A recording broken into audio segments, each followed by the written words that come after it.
On the heels of the highest viewed game in Twitch TV history, Greg IdrA takes on the sort of player that many people would say is his kryptonite.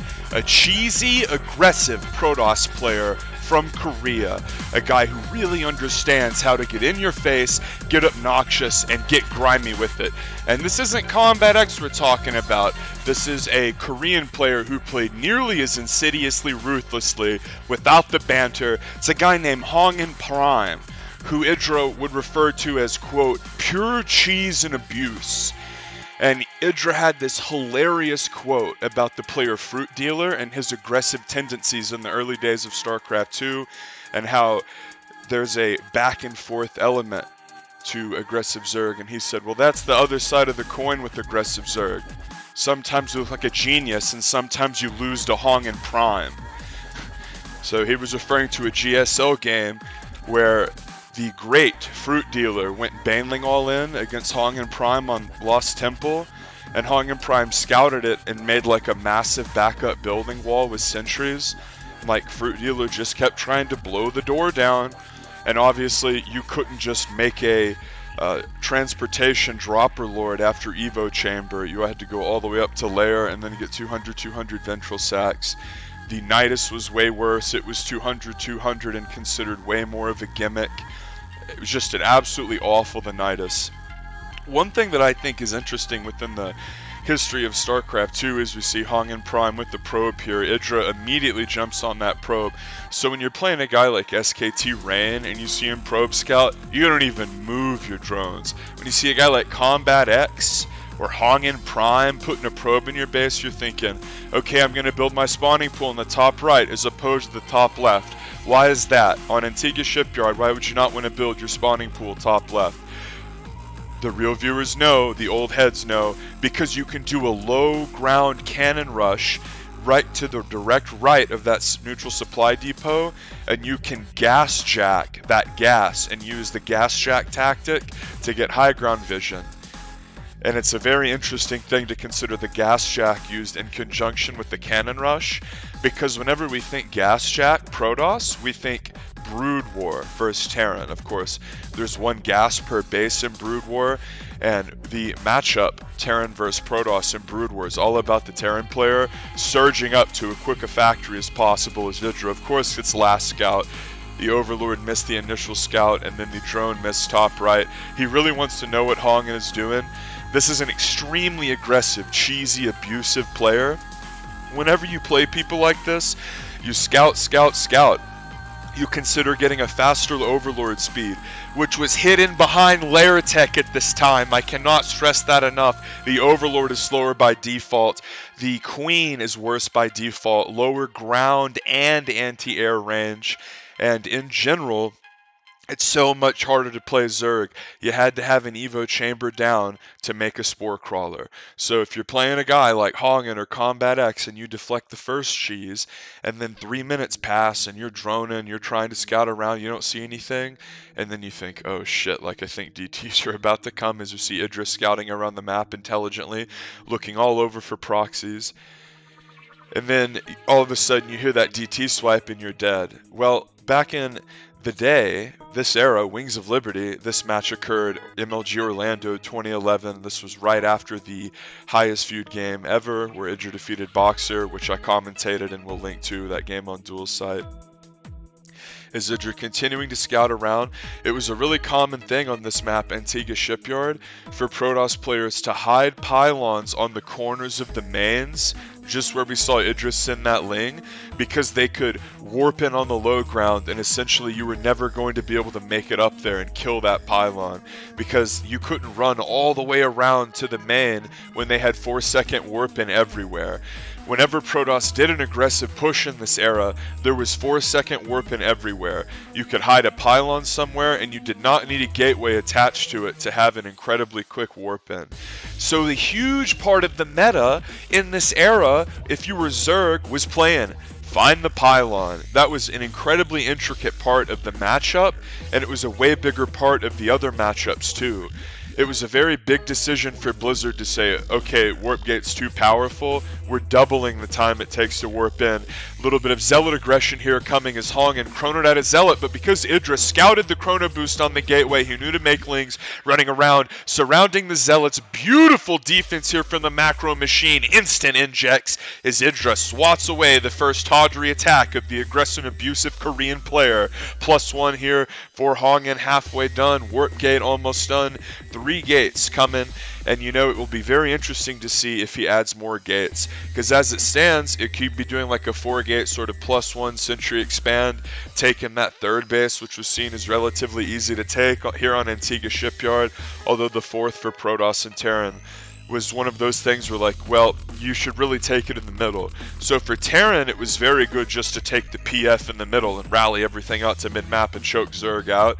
But Terran doesn't really have that advantage. Remember, no mothership core and no shield battery in this era. Can you imagine what that was like? As you see IdrA starting to make roaches here as 3 gates are finishing for Hongun. And remember, IdrA was diligently checking up on those high grounds of the main bases. Very, very common for Protoss players to consistently hide stuff in the same spot, because frequently there would be very abusive common spots, like the main bases on this map where you could warp in on the low ground, the 4th base on Ohana. Like, I haven't played some of these maps in a decade, and I still remember the abusive spots where Protoss players would love to hide pylons. That's how much of a big part of the matchup the game of Hide the Pylon was. As Zergling speed's done here for the Gracken, Hongun takes a 3rd, and IdrA crucially sees that a 3rd base is on the way, +1 armor on the way for Hongun, as well as a Robo. And IdrA is in a position where he sees the 3rd, so he knows that Hongun isn't going to hard commit to aggression. It's more of a feign than anything else. This is a big reason why vision is so important. If IdrA had not had that Overlord by that 3rd base, then he would have thought, oh, it's HongunPrime, here comes the 8-gate +1 all in, and he would have sat there and flooded Roach Sling and sat and sat and sat. But because he was able to scout the 3rd, he's going to try to aggress. He sees, okay, a lot of armies up there. 2 cannons though, that's a little annoying. I don't want to attack uphill into that. And man, the game really was just so different before the Ravager. Like, what do you think would happen now in this game? IdrA would make 4 Ravagers and shoot a bile between those cannons and that pylon and just walk up. The bile is a dumb gimmick. Sorry to say if you like it, but the game's 12 years old. I'm just going to go completely mask off with what I think of things are wrong and right about the game. And let's be honest, I've been doing that the whole fucking time. But when it comes to things like the Swarm Host, the Ravager, these things deserve nothing but limitless scorn. The Swarm Host ruined an entire expansion as IdrA opens up the 3rd base there. Good SimCity from Hongun there. IdrA going into not only Hydras, a couple more hatches, +1 attack, but crucially drop as Roach Speed's about halfway done. He's getting the gold base cooking, trying to get creep spread out to it. One of the biggest parts of Antigua Shipyard were these middle gold bases, and it was this tough spot if you were Zerg, where if you lost a fight, you were pretty much never going to be able to hold that gold. These golds were god tier for Terran. The mule used to scale with the gold, and it's already really good with the gold, but like back in this time, it would be absolutely absurd how much money you would get when you mule the gold base.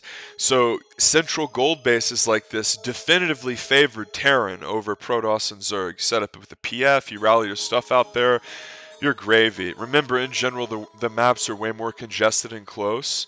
So whenever you can just rally everything out to a gold like that, you're almost protecting, because we see the natural ramp here as sort of the exit point for both the main and the 3rd. IdrA running the Lings in, but with sentries over there, it's not really going to be an issue. IdrA sees, okay, he's making something out of the Robo, he's researching something out of the Forge, great. And double Stargate on the way. It's a very interesting choice as a Colossus is out, and remember, this is late 2011. IdrA and Artosis had this talk show called Imbalanced. They only did 3 episodes before IdrA moved back to Korea. I asked Dan over and over if the show is ever coming back. He said no, it's never coming back. That was like 7 years ago. But they did the show imbalanced, and it's what you can imagine it might be. Like IdrA and Artosis talking about Starcraft balance.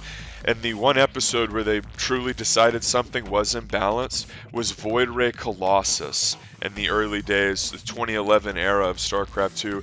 IdrA going for drop. This was a play that he would do whenever he thought he was way better than his opponents and could brutalize them with multitasking. Let's be real, you're dropping roaches and hydras here. There's not really enough mobility or DPS to get anything done. Is it just trying an elevator play with roaches and hydras? This is so hilarious, as Void Ray Colossus is going to be the attempted mix here for the Gracken.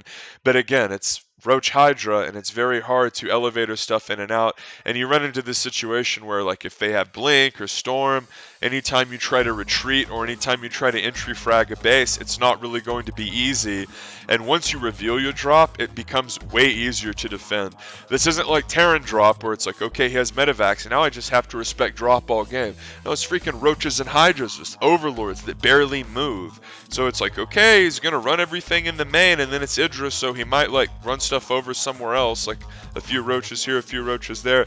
IdrA trying to test the multitasking of HongunPrime, who's going for an extremely abusive composition that's very easy to micro, but IdrA saying, okay, look, it's HongunPrime, his multitask is absolute garbage. I'm just going to try to pull him apart. I'm going to put a little bit of Zerg here, a little bit of Zerg here.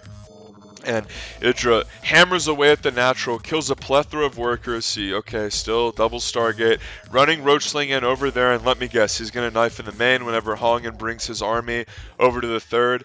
And let's be honest, whenever you have Warp in and you're only on 3 bases 15 minutes into a game, and you're a Korean pro gamer, like defending some like Ling run by plus Roach Hydra drop should not be this difficult.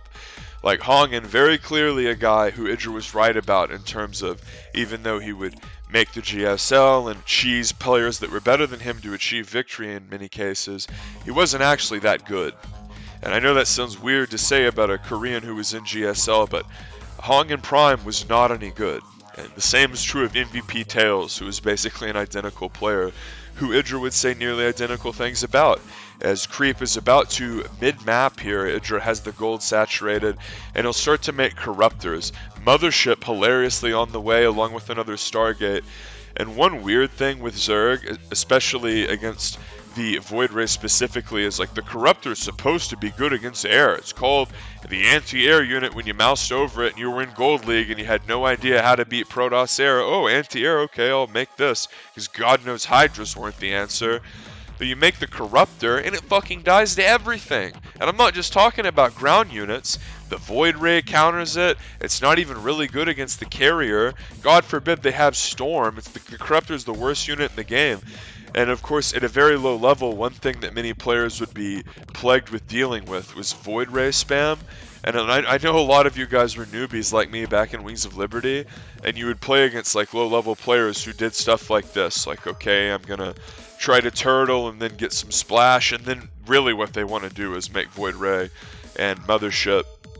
And if they're good enough to get Storm, it's so hard to win. Thank God most of the people that want to play like this aren't intelligent enough to get Storm or micro the Templar, which is hilarious when you consider smart casting exists.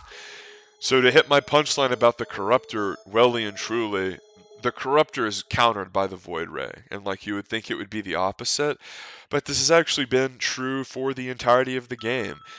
Before and after Fluxbanes, before and after the silly little ability was a manual cast as opposed to a wind-up, the Corruptor was never good, and in fact it's one of the worst units in StarCraft history.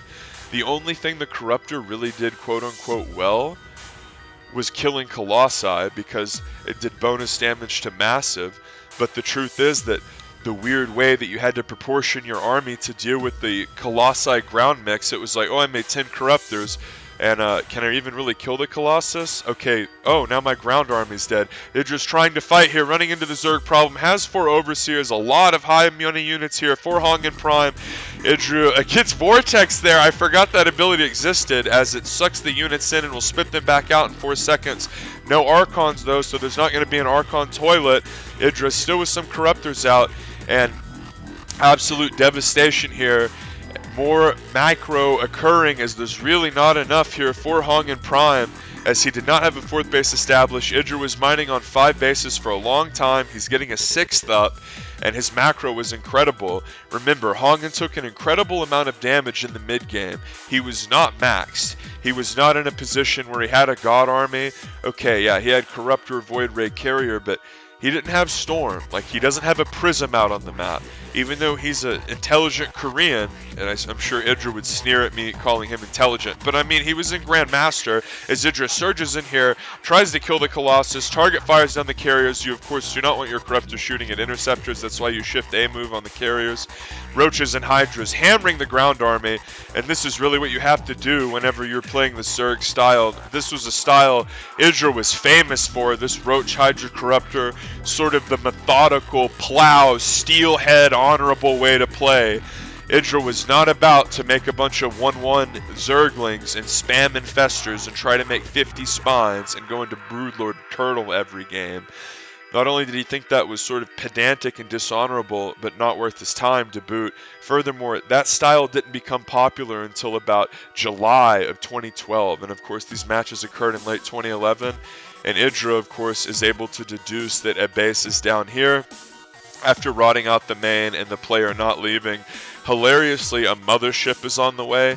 And you can sort of see why HongunPrime was not necessarily reviled by everyone, but definitely reviled by IdrA and sneered at as a bad player who liked to cheese and a really abusive player. The fruit dealer quote I dropped earlier really said it all. And whenever you watch this game, what if I was like, yeah guys, this is another game from a Combat X? You'd be like, well, yeah, it looks sort of like Combat's play. He's going for these really polarizing black and white linear abusive armies that are highly focused on breaking a certain composition and are very vulnerable to like certain timings or other comps. But man, if they don't get scouted, they're hard to beat. But then you would be like, well, where's all the pedantic shit talk in all caps in the chat? And I'm like, oh, actually, this is HongunPrime, the Starcraft version. Okay, so if you like that video, I'm going to probably do the next part right after this. Make sure you sub for more and click the playlist. I'll link the VOD in the description if you want to watch the silent version, Kappa. But seriously, go sub to the guy who uploads these StarCraft 2 POVs.